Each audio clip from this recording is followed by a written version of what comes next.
Mag-burn tayo ng para sa inventory list. So, ayan.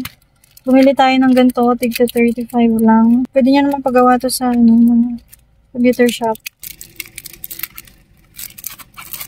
35 pesos lang po guys. Pero once lang siya, hindi pwedeng i-write ganun. So, nasa 4.7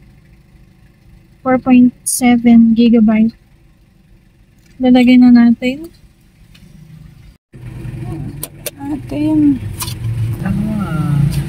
Punta tayo sa this PC, no?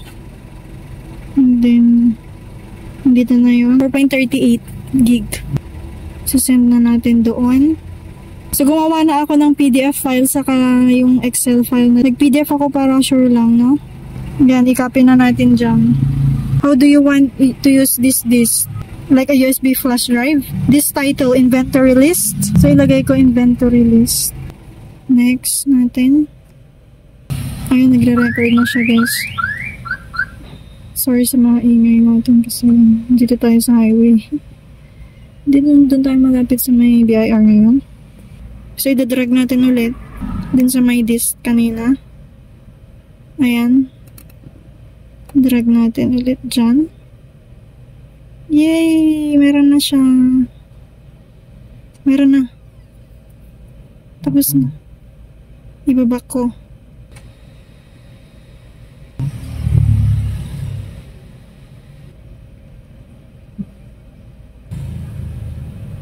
Ayun. So, yun na siya, guys. Ayun. Thank you. Ano siya, oh?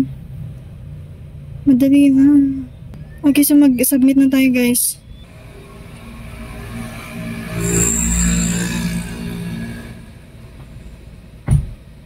So, yan, na-transfer na natin, guys. Mag-submit na tayo. So, tapos na natin may burn na. Lagyan na natin siya ng title. Gaya natin yung nakalagay dun sa BIR, okay? So, yan, guys. Nilagyan na natin ng pangalan. Yung inventory list. Yan. Lagay ko na lang yung sample yan, okay? Thank you. Punta na kami mag-submit.